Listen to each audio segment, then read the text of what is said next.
Hey everybody, it's Alissa. Happy Friday. I'm back with my Facebook Friday 5.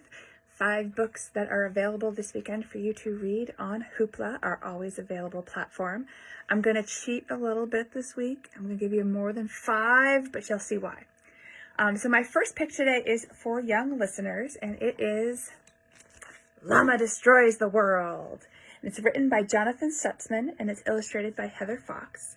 This is available as an e-audiobook on Hoopla, so if you're looking for a book to listen to. If you come to my story times, you know that I like silly stories. And this is a perfect silly story.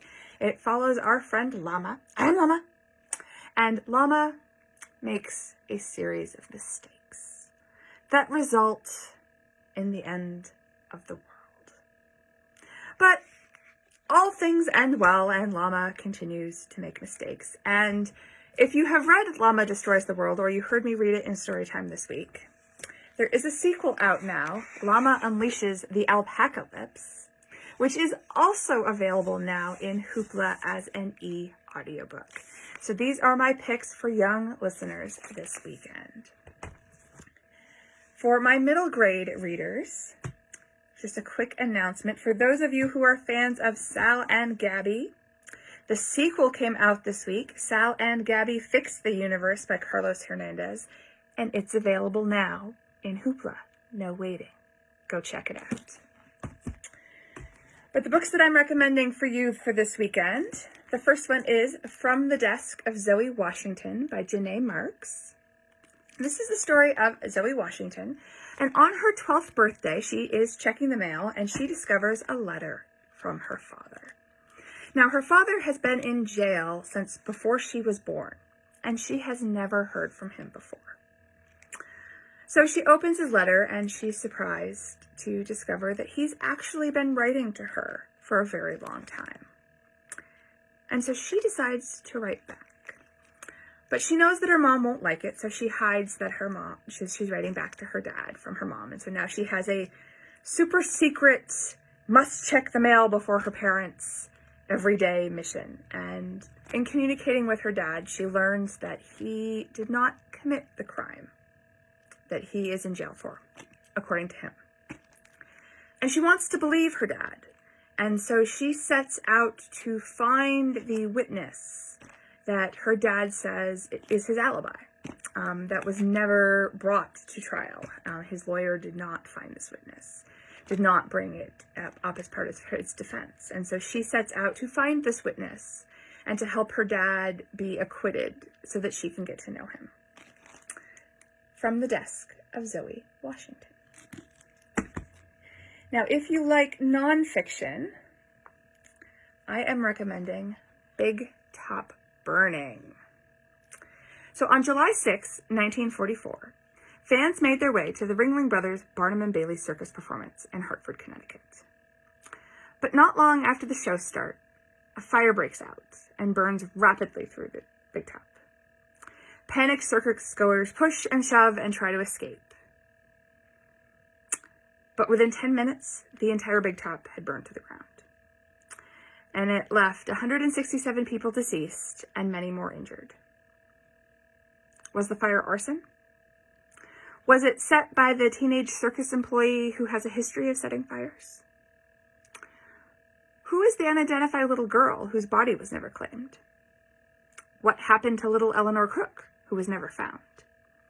Who is really to blame for the disaster, which remains one of the largest fires, deadliest fires in the United States history? So you can follow the investigation, explore the forensics, and draw your own conclusions, because some of those questions still don't have answers in this amazing mystery about this tragedy. It's Big Top Burning by Laura A. Willett. Now, for my teen readers this weekend, I have 2 picks for you, and the first one is the classic Scorpions by Walter Dean Myers. And this is the story of Jamal. And everyone's kind of been on Jamal's case lately. His mom is always yelling at him, and that's because his older brother's been arrested and is in jail. The kids at school are bugging him, the teachers are harassing him, and the principal's always giving him a hard time. Everybody's kind of on his case. And he's getting a lot of pressure to take over the gang, the Scorpions. But he's a good kid and he just wants to do what's right.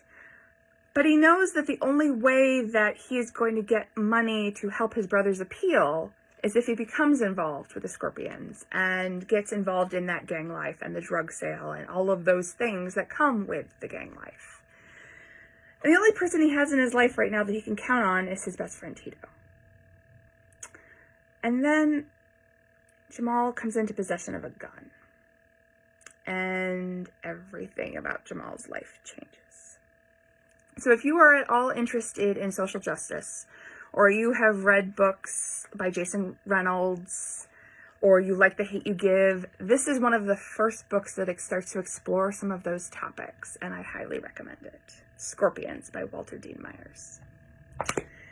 Now, for those of you who heard the news about the release of Midnight Sun this week and are anxiously awaiting that new book and want a little more vampire in your life while you are waiting, I am recommending this weekend Jessica's Guide to Dating on the Dark Side by Beth Fantasky. And this is the story of Jessica, whose senior year of high school is a little bit derailed when the new exchange student Lucius shows up. And he's a little rude. He's a little overbearingly protective. And he shows up claiming that Jessica is a long-lost Romanian vampire princess, and he is her fiancé. So now Jessica is armed with a how-to guide and is in the process of converting herself from a normal teenage girl to a sophisticated, elegant Romanian vampire princess. What could go wrong? And yeah, now she's got to stop a global vampire war and keep her fiancé in line. Jessica's Guide to Dating on the Dark Side. So those are my 5 weekend picks, plus a couple extra this weekend. I hope that you guys get a chance to curl up somewhere with a good book, and I'll be back next week. Bye-bye.